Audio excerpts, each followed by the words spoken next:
Hi, DragonCon, Caro from the BritTrack here. With me today and talking and chatting about just various different recommendations as far as television, music, and films are some Brits. So I'm super excited to have with us these wonderful, wonderful people. So we have Anthony, that's actually how you say his name. He's from Watchers of the Fourth Dimension, which is a great and wonderful podcast that covers Doctor Who. How are you doing today? I'm doing well, thank you, Caro. How are you? I'm doing all right. I'm excited to get some advice as well as some recommendations from everybody. We also have Adam Spring. He is with us as well. He has a podcast called Remotely Interested at remotely-interested.com. How are you today, Adam? I'm good. I'm on the move. I would say I'm driving, but I'm not. I'm being driven. So I'm being very safe. I'm good. Nice. I'm super excited to have you with us for the first time, actually. And we have with us former BritTracker, also YouTuber with his YouTube channel about travel called Let's Go, Gareth Morley. How are you doing today? Hello. I'm good. I'm very well. Thank you for having me. Hello to the other two. Hello. Awesome. So we're going to get right into it and talk about recommendations just from the spans of time as far as and genres, different things that we want to recommend to our audience. So we're going to start off with British television shows that are super worth your time and effort. So Anthony, what do you got as far as some recommendations? And we're just going to go around. So there was a really great show in the 90s that I feel goes pretty much ignored over here in America called Ultraviolet. It was written and directed by Joe Ahern, who directed, I want to say it was maybe 4 or 5 episodes of Christopher Eccleston's season of Doctor Who. And it's basically a kind of really gritty take on like urban vampires. It's really, really well done. 100% worth checking out if you can find it. Okay, all right. Adam, that's what I'm going to start with. What do you got? So I've been looking at a lot of stuff that you can actually find on YouTube, actually, quite recently. So again, it's 90s stuff. So there's a couple of things. There's some video game magazine shows called Bad Influence and Games Master. Games Master, maybe known about a little bit by people who follow this track. And then the other one I would recommend as well, if you want to watch some very early 90s, I'm talking 1990 Crash TV, would be The Word as well, just to see Terry Christian and how bad he is, really. Okay, all right. Gareth, what do you got starting us out? It's a series of different series, all revolving around the same character of Alan Partridge. Hey.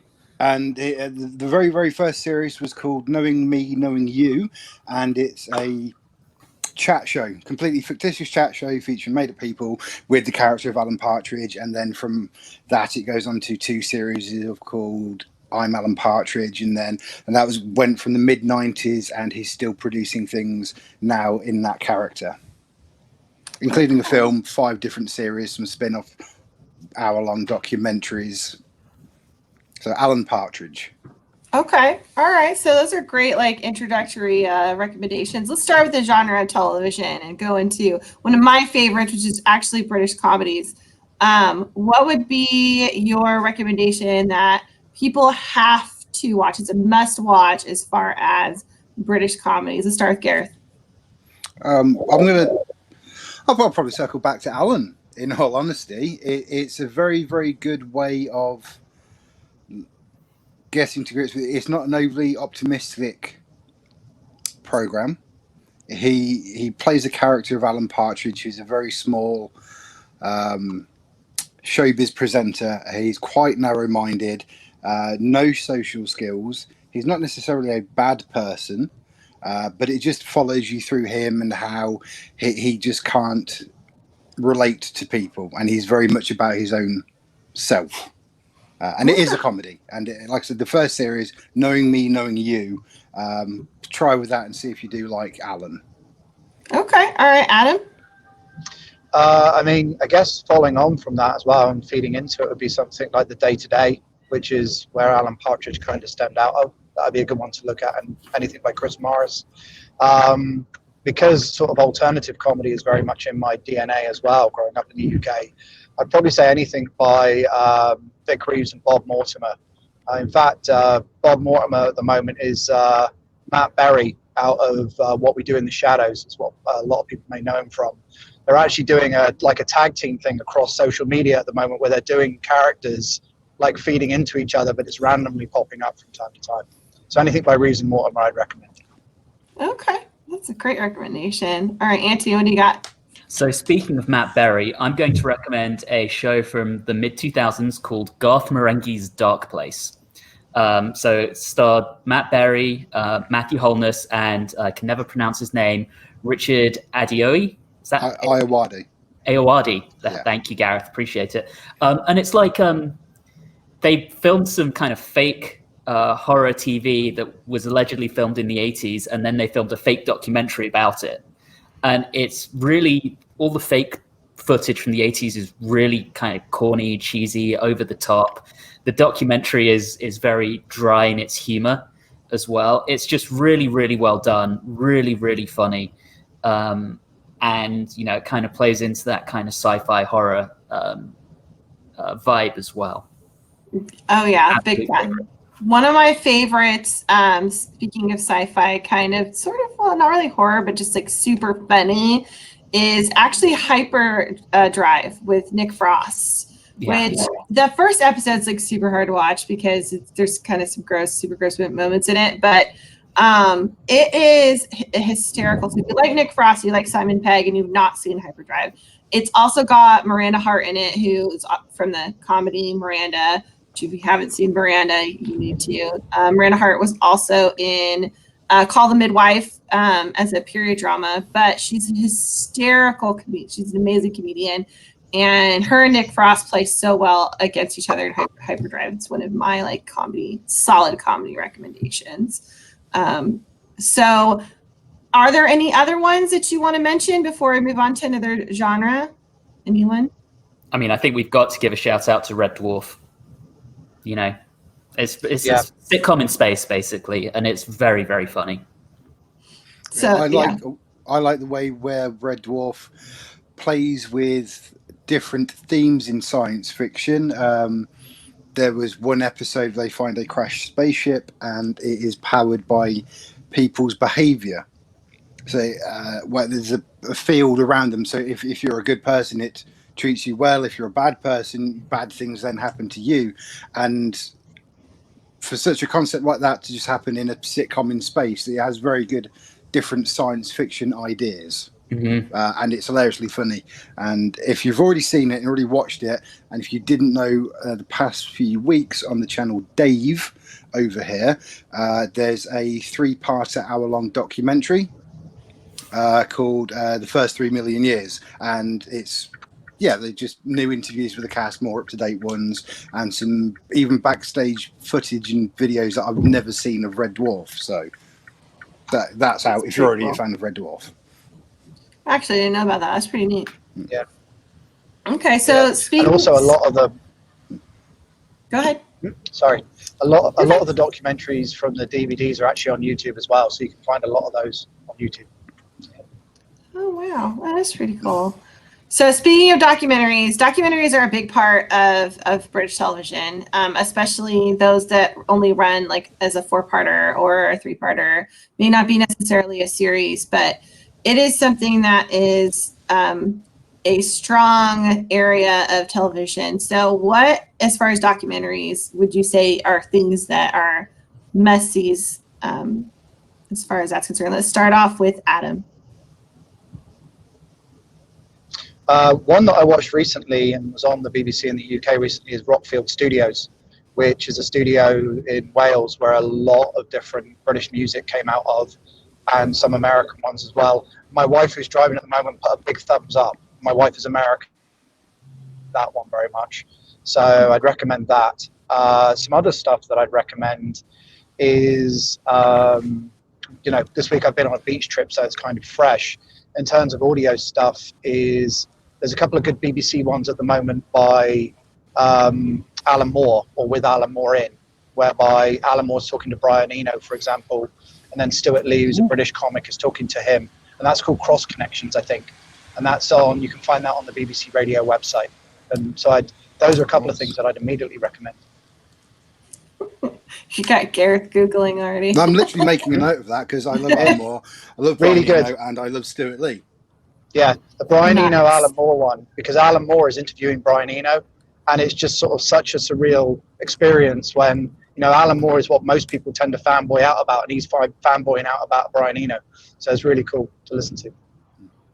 Oh, that sounds really neat. All right, Anthony, what do you got? So it kind of ties in with what I'm wearing today. There is a documentary called 89, which is the story of how Arsenal won the first soccer league in 1989 against Liverpool. It was the first time in a really long time that they'd won the league, and it went right down to that very last game, and they needed to win it by a certain margin to win the league, and they pulled it off. And it's just really great. They get all the players back. They talk to them all. It's very emotional. It's a really, really good watch, even if you're not a fan of Arsenal Football Club. Okay, interesting. All right, Gareth, what do you got? Don't know. Literally, the last documentary I watched was The Last Dance, and that's like completely not BritTrack. Crikey. I'm going to skip documentaries and go with a real life series, which were anything by David Attenborough. So, Planet Earth series 1 and 2. If people haven't checked them out, fantastic. And then they did the Blue Planet series in between the two. So if you like nature documentaries, definitely check out Planet Earth. They are incredibly well done, and when a new series comes out over here especially, it is like on the BBC at 8 o'clock on a Sunday night, and it is prime time viewing to watch nature documentaries, and you'll find people from all walks of life talking about it, which I find quite incredible. Yeah, recently I was watching on the BBC Facebook. They just put out a video of them recording the audio music for Planet Earth 2, and having to do that under COVID conditions and what it looks like. And it is a beautiful, the song is beautiful as playing that they're performing, but to see them all in one room so far apart from each other and keeping, social distance in order to make this happen is just like really, really impressive. But wasn't Planet Earth the one also where Benedict Cumberbatch couldn't say penguin? Is that the one that I think that it might have been Frozen Planet, because it's David over here it's David Attenborough narrating it. I don't know in other territories if it's still him or others who do it. That's fair. That's definitely fair. So moving on to like another genre, let's talk about horror and thriller television. What would be a recommendation you would have for people as far as horror? And does anybody want to get started? I'm going to go back to, I forget whether it was the late 70s or the early 80s, but the Hammer House of Horror TV show. That's definitely worth a go. It's basically an anthology show, kind of like Black Mirror or The Twilight Zone, but it's based around kind of a kind of kitschy horror type vibe that Hammer were famous for putting out with some of their movies. Okay, all right. Adam, you got anything for us? I mean, another one from around about that same period would be Tales of the Unexpected as well. And that was Roald Dahl. That was a Roald Dahl-based story, like series of horror anthologies again. That'd be one. I'm trying to think of there's a few others as well. I can't immediately think of the names offhand, but there are several because I've looked over the years since moving to the US, and you can't necessarily find them on streaming services here. So if they come back to me, I'll let you know. That is totally fair. Gareth, you got anything for us?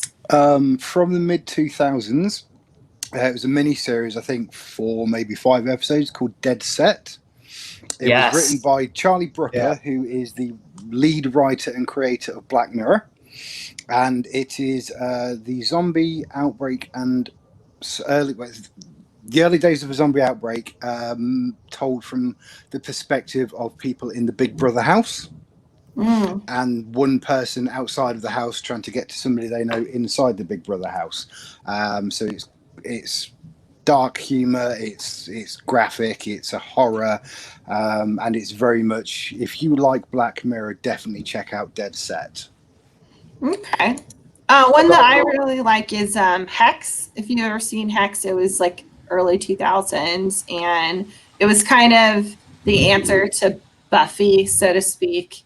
And it's a pretty fun, if you like those kind of shows. If you've never seen Hex is a pretty good one. It only had like I think maybe 1 or 2 seasons, but definitely worth the watch.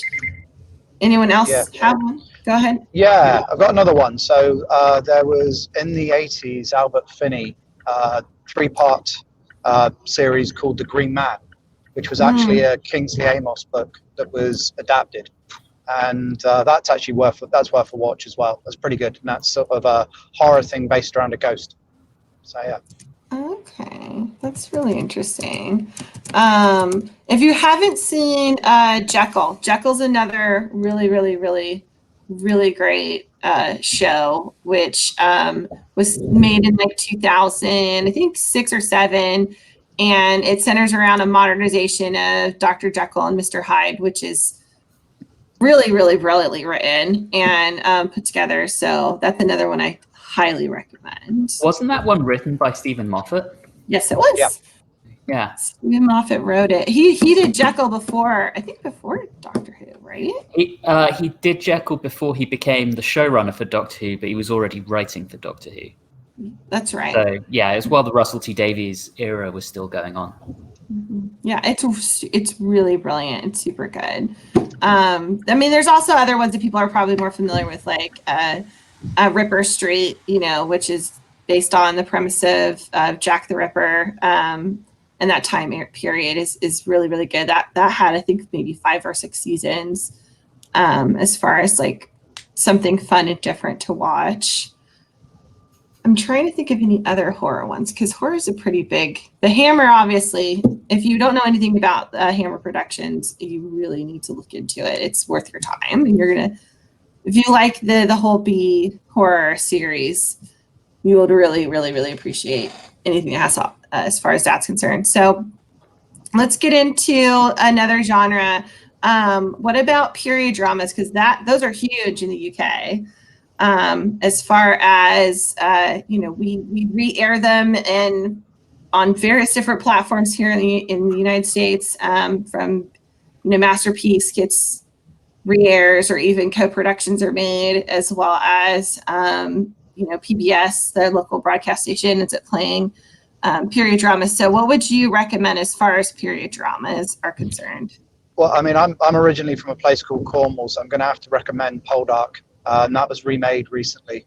The 70s, 80s one is a little bit sort of shaky set type stuff, but the newer one, I've been told, is very good. So I'd probably recommend Poldark. Yeah.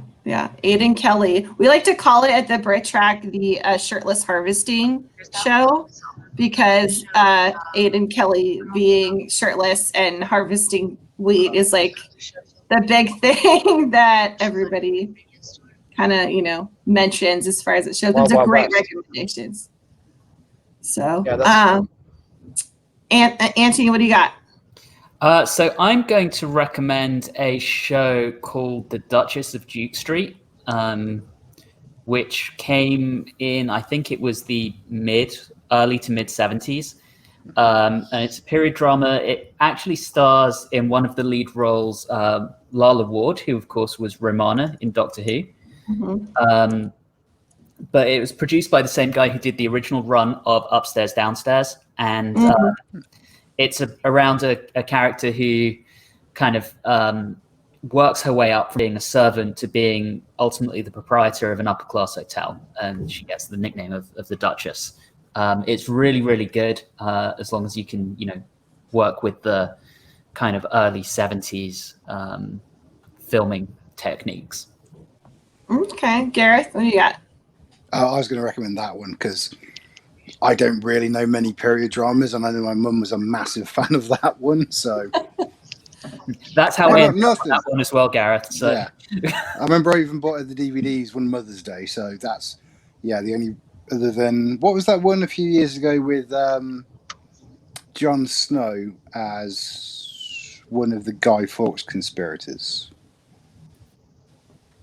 There's a couple of episodes about blowing up the Houses of Parliament. Can't remember what it's called, but it was all right. I think it was called Gunpowder. That was that's right. The thing is, you watch it and you think, well, I know what's going to happen at the end. That's fair. It's like what is it?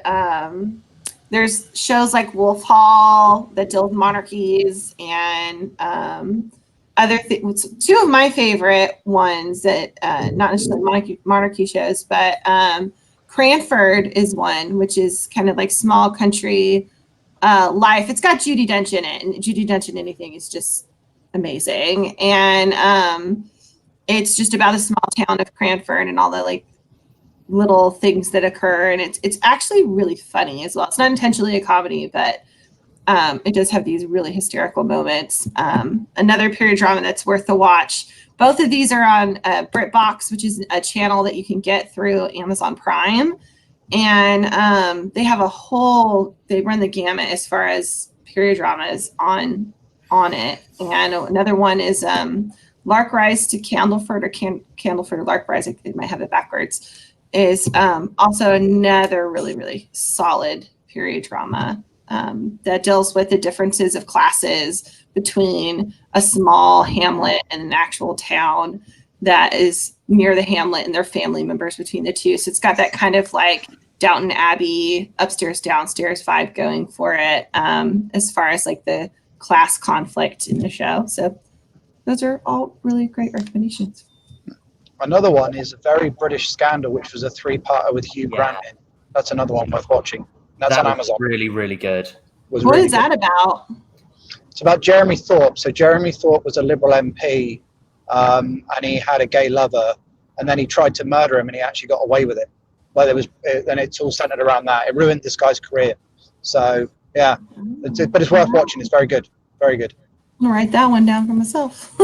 That sounds really good. That one's on Amazon Prime, and it's written by Russell T Davies. Okay, nice. I've actually not heard of that. That's pretty cool. Yeah, I'm just going to say to my wife, we need to watch that together. Yeah. So right. There you go. That sounds really good. Okay, so moving on to one of the biggest genres of television that our DragonCon fans follow after.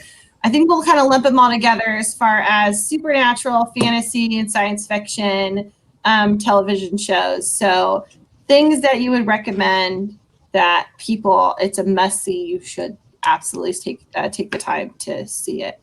Anybody want to start? Yeah, I'll go ahead. Okay. So it would have been a fairly big show 20 years ago, but as time has gone by, a lot of people have seemed to have forgotten about it, and that's Blake 7. Absolutely classic British science fiction, ran in the late 70s to early 80s, shared a lot of cast members, writers, directors with Doctor Who at the time. And basically it's the story of Earth has become a dystopia run by an evil federation, and a guy called Blake gathers a bunch of followers, 6, making it 7 people, or really 6 people in a computer, to stage a rebellion. And it's really well done. It's really gritty at times and absurdly camp at others. It can never quite figure out whether it wants to be grim or camp, but it's a lot of fun, and it's really compelling viewing. Okay. Gareth, you got anything for us?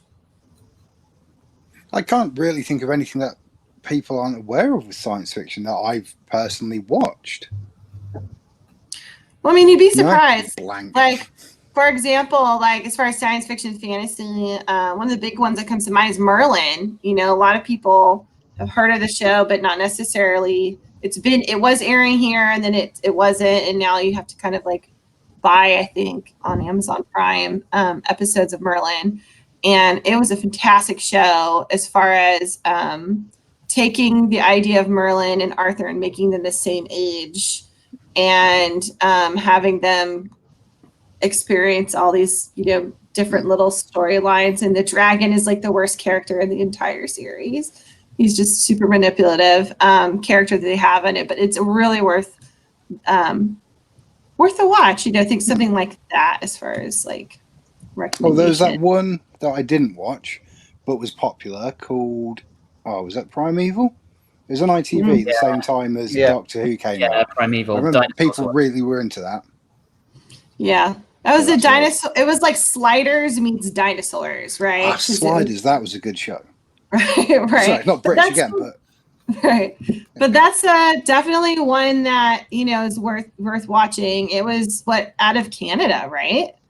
'Cause I think it was Yeah, a it had Maybe that filmed. Canadian feeling to it. Oh, it had Yeah. Gimli was in it. Yes, Gimli was in it. Hmm. And really, really, really, it was really good. Yeah, I And liked it.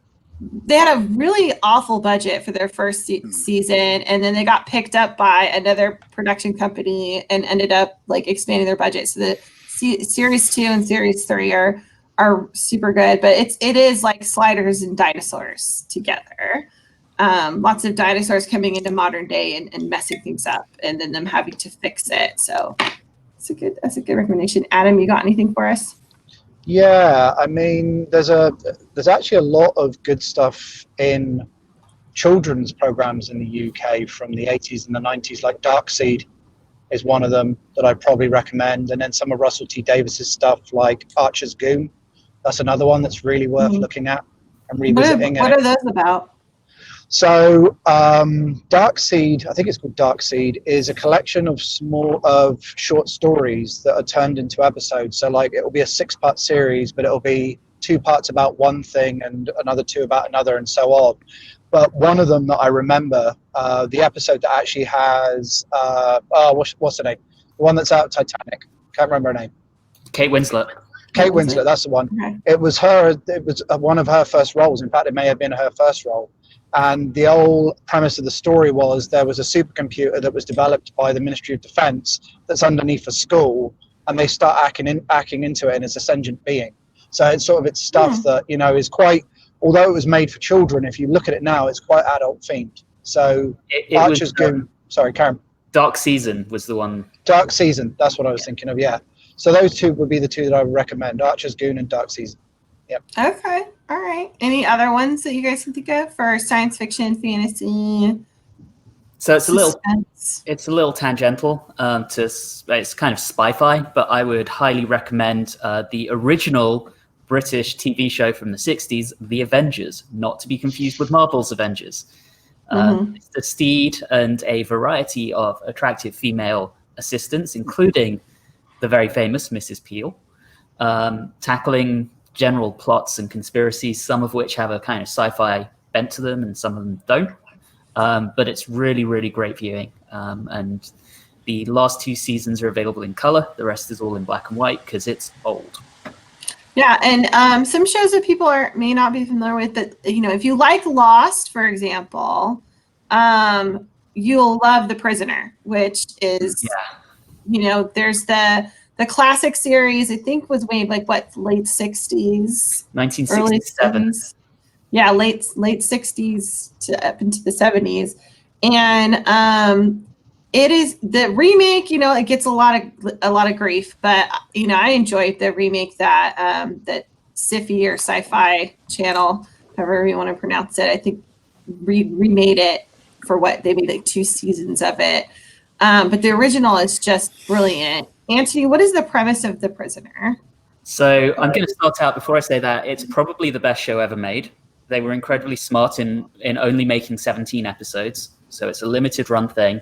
The premise is basically a guy who's implied to be some kind of secret agent hands in his resignation, drives home, goes to pack his bags to go on holiday, and his house fills up with gas. He passes out, and when he wakes up, he wakes up in the village where he's basically imprisoned because they don't know why he resigned. They don't know if he's fallen under the influence of a foreign power. So the whole thing is about them trying to break his will, find out what he knows, why he's done what he's done, and his efforts to fight against that.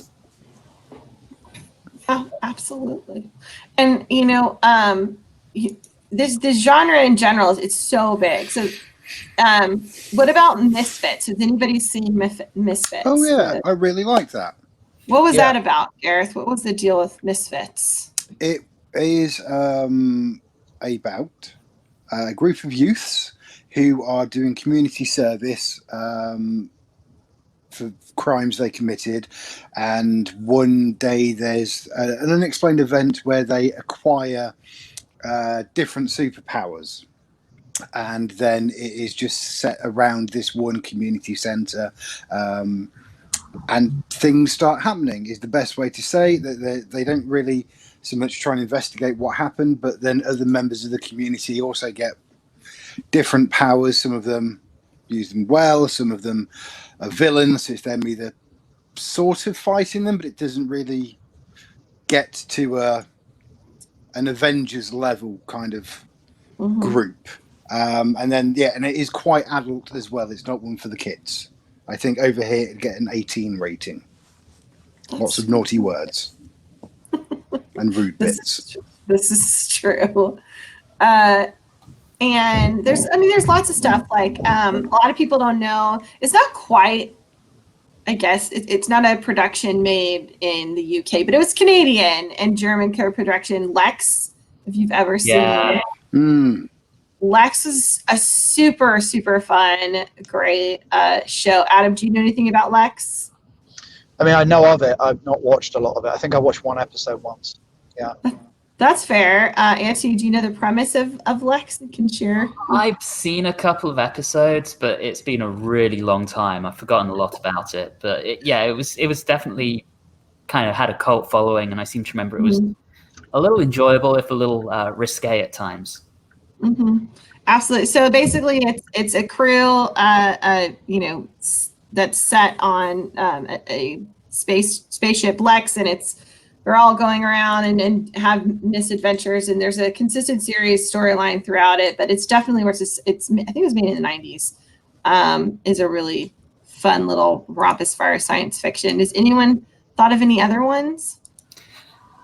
So I really want to talk briefly about Sapphire and Steel, which was from the 1980s and was a show effectively about, I want to say secret agents again, but they're time travelers as well. And they specialize in effectively tackling people screwing with time and time paradoxes and that kind of thing. Again, it shares a lot of actors and production stuff with Doctor Who, but it's definitely worth watching. You just reminded me about the one, it ran for one series, Crime Traveller. Yeah. You remember that? It stars the second actress to play Kichanski from Red Dwarf and a guy from a British soap, and I literally just Googled it now. One series it ran for, and it was about a policeman and the actress from Red Dwarf, and I think the actress from Red Dwarf's dad invented a time machine which is just located in their flat, and they could go back in time and do crime investigations. It was quite good, and I was annoyed it never got a second series.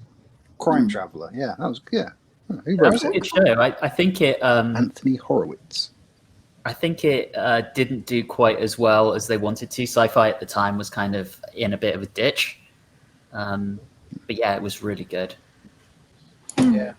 I think coming back to what you were saying earlier about the Avengers, Anthony, and that sort of golden era of Granada, something like The Champions as well, because that's actually quite an interesting show to watch.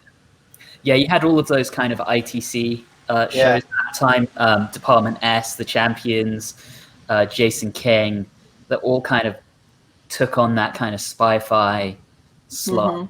But yeah, all of those are worth watching if you can track them down. Awesome. Well, I think these are really great recommendations as far as television is concerned. I want to move on to a different aspect of British media and talk about music. Music is, so we've had some amazing stuff. We've had, lots of anniversaries coming up. For example, we're doing a panel on the Beatles, Abbey Road, which will be airing over the course of the weekend. And we've also had, so much great, wonderful music come out of the UK. So what are some classic recommendations for music that you think are staples that people should have on their playlists of whatever kind that it might be? Let's start with Adam. So, I mean, a lot of stuff I've been going through recently, particularly since I've got them back into vinyl, is bands like Pulp, Jarvis Cocker as well, who was the lead singer of Pulp. I've basically been listening to a lot of that and buying a lot of that recently. There's an album that's just come out about Victor Jara by James Dean Bradfield, the Manic Street Preachers. I recommend that. That's pretty good. In terms of staples, I mean, again, I'm going back to the 90s stuff at the moment, but any of the XL recordings or XL label stuff from the early 90s. So first 2 Prodigy albums I'd recommend. Anything by the Utah Saints. I mean, they've only done 2 albums, but certainly that first album is very well known from that period. What else have I been listening to recently? Also KLF. Got to mention the KLF. Got to listen to some KLF. So those would be some of the recommendations. Okay. All right. Anthony, what do you got? All right. So 2 things. Firstly, probably the most successful artist that you've never heard of is a guy called Steven Wilson. He used to be in a band called Porcupine Tree, kind of progressive rock, but with a more modern twist. Stuff with Porcupine Tree goes from everything from kind of psychedelia to slightly heavy metal infused rock, whereas his solo stuff dips into jazz, it dips into a little bit of pop music. He played, I think, 4 sold-out shows at the Royal Albert Hall in a row, 4 nights running, a couple of years back. He is phenomenally successful, and yet no one seems to have heard of him. It's really weird. Who are we talking about? Stephen Wilson. I'd also like to give a shout out to the British heavy metal scene, because Britain basically invented heavy metal. We had Deep Purple, we had Black Sabbath. Some people would lump Led Zeppelin in as one of the forerunners of heavy metal. And then, of course, the next wave, we had Judas Priest, we had Iron Maiden. A lot of those huge heavy metal bands came out of the British scene. And I feel like we'd be massively amiss if we didn't talk about those at all. Okay. All right. Okay. Gareth, what do you got? That's stretching. There is so much about individual artists. I would say look for genres. Recently there was a documentary on UK Netflix, I don't know if it's made it over there, called One Nation, which is following the early days of house music and drum and bass and acid, and how that progressed, and then how then that flowed into what modern day EDM is. And I was listening to that, and that was taking me back, giving me some proper nostalgic feels. Also, I've been recently getting back into some two-tone ska, which is very much, if you don't know a lot about modern ska, it came from Jamaica into England, where the Jamaicans who moved over here introduced it to the locals, and people kind of got together and started making music, and that's why it's called two-tone. I've been listening to a lot of two-tone recently. Trying to think what else. One of my favourite artists of all time is Brian Eno, who I really like, just ambient, chill-out music. All of his stuff is great, and he does a lot of collaborations with other artists as well. So yes, and yeah, so two-tone and anything early EDM, house music, drum and bass. Okay. Now, so what is your prized possession as far as, like, because I know some of you are vinyl collectors. What is your prized possession as far as this is the album that I either you covet, like you haven't gotten it yet, or it's the album that who's going to go get it? So while Gareth goes and gets kisses, like what's the one that you're like, this is what you need to, this is what you have to have as far as the album, and just sitting out and being able to listen to the whole thing beginning to end without skipping a song. Like this is the album that you have to have. So that kind of question, I think, lends itself really well to concept albums. So albums that tell a story. Mm-hmm. I'd say the prize of my collection is I have the special edition on vinyl of Marillion's Brave, which tells the story of a girl who basically was extremely depressed and went missing. It actually weaves a real life story, and they built an album around it, and it's just a phenomenal piece of progressive rock. Okay, all right, Adam, what do you got for us? I mean, I think, at this moment in time, because obviously it changes over time as well, one that I can listen to end quite easily is Pump Up the Jam by Technotronic. That's one I'm listening to a lot at the moment. So, because it ties into so many different things, from that kind of house music period, first mainstream house music really to go through to mainstream, and then tying into other stuffs like video games like Streets of Rage and stuff like that as well. So that's one I'm listening to a lot at the moment. Whether it changes, we'll see, but that's one at the moment. Okay, all right, Gareth, what did you go get? I went and got Max Boyce. No, not really. That was just to make my dad's old collection of Beatles. Good album. Nice. Yeah. And an off-coloured white album, and more, and more. So all of his ones that I robbed from him, and they're all original pressings, so they're all in mono. And Nice. it is such a nice, compared to like modern vinyl, these are so light. And just, yeah, and it is as well, just the sound from them, it is the smell. That I really enjoy of old vinyl and old cardboard. Yeah, and you just can't go wrong with listening to vinyl and the Beatles. It just doesn't age. Right. So for you, that's a Beatles album is the album that you would listen to back to front for, on vinyl. Hours. The ones that in that collection would be yes. Yeah. Okay, totally fair.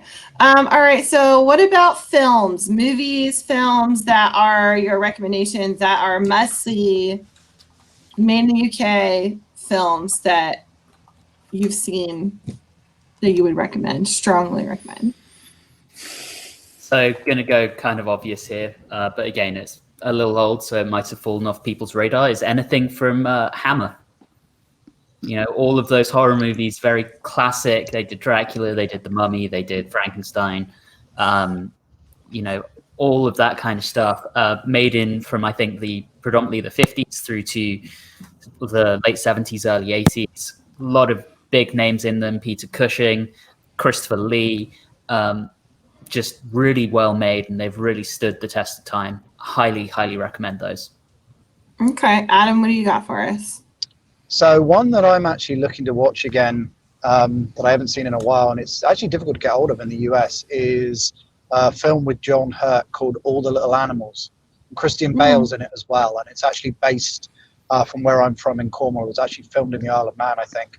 But the old premise of it is Christian Bale is basically a young adult with mental issues, and he escapes a very nasty it's overall it's a very light-hearted film, but it's kind of got an underlying dark theme to it of a stepfather who's very abusive to him, and he goes down and he befriends John Hurt, who basically looks after creatures and stuff like that, and you get the backstory to how John Hurt ended up doing what he was doing as well. So that's one I would highly recommend to watch that you can't find necessarily easily over here.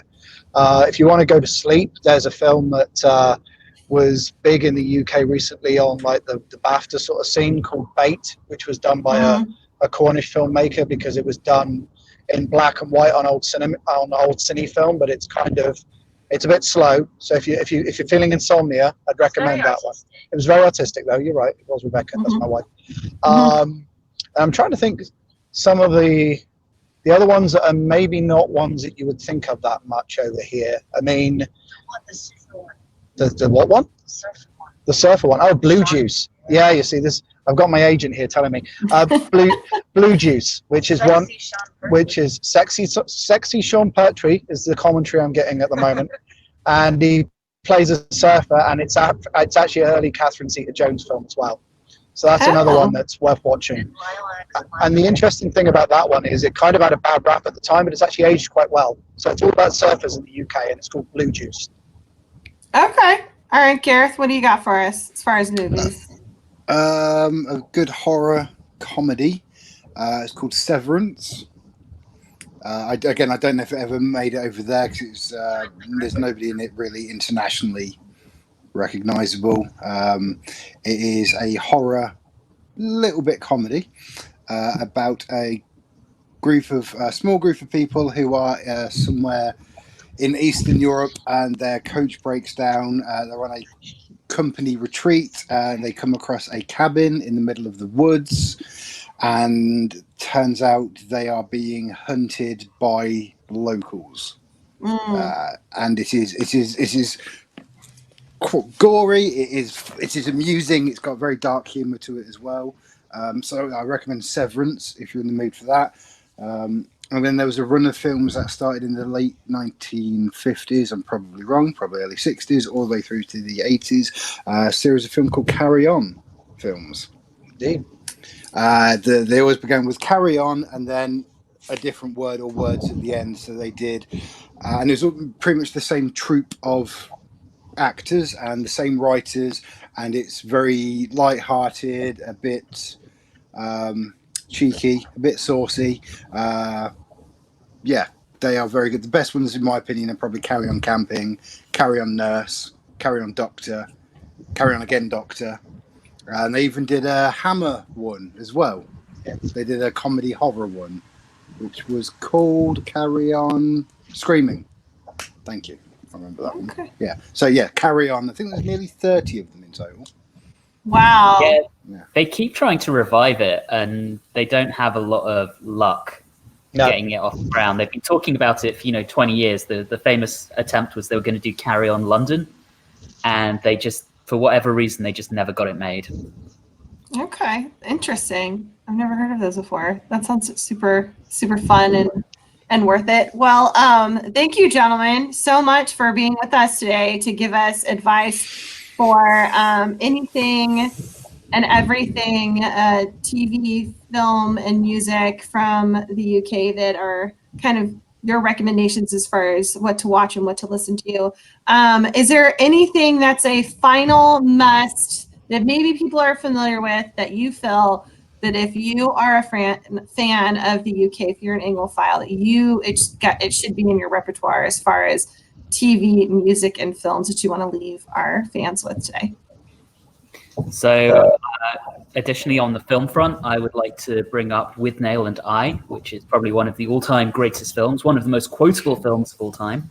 Stars Paul McGann and Richard E. Grant as two out-of-work actors who go on vacation up to the, I think it's the Peak District or the Lake District, one of those big,